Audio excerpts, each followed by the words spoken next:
Buganda Road wano maaso g'omulamuzi Mabirizi musango gwe nawaabira Kyagulanyi namuwaabira emisango ebiri okusooka gwa kulimbalimba Parliament bamuzaala 92 omulala gwa kulimbalimba Passport Office ate ng'ebwaliko byonna birala wakinaana kakati omulamuzi ono yagamba olwaleero nayagamba tujje amisoni ng'omusango kakati ne state nawe negamba yagala kutwala kati olwaleero ebintu biri ebaddewo ebyamaanyi nambagamba nti bayinza kugenda mu maaso na musango tawalitaliwo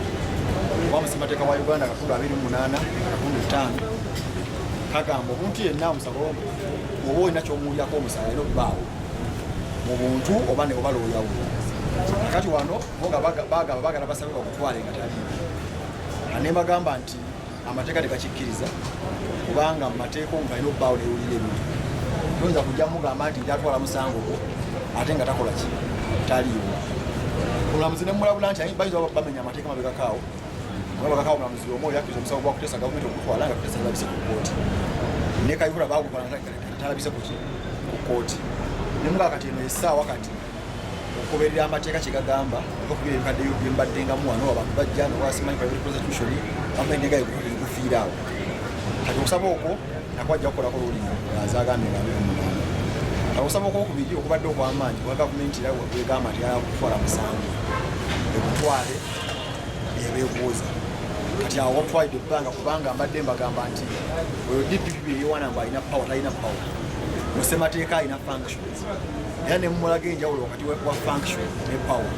ne mugamba nti semateeka bwe yayagala okugaba obuyinza bwe bayita power yabuwa IGG era ne mugamba mu katundu 23 nti power of the IGG eyamuwa function era function eyo ne bamuwa engeri gyalina ogitwalamu ne bamugaba public interest of justice kugamba alina ebintu namalina okukolaki kati ebintu ebyo alina okubikakasa kkooti nga nabaga nti akwala omusango era nenga omulamuzi mujjawo nemukolanga byakusaaga ate nga biri serious ekyane muganda mu kakundu 2 namba 4 akasimateeka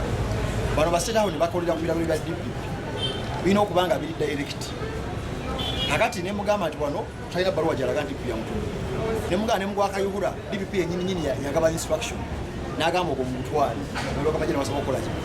naye ono wano yennyini ayima wano mu ofisi n'agamba nti omusango njagala kukolaki mutwale so omulamuzi agambye tumuwadde ebintu bingi nnyo okaana kubadde kungi n'agamba nga 28 omwezi guno agenda kusalayo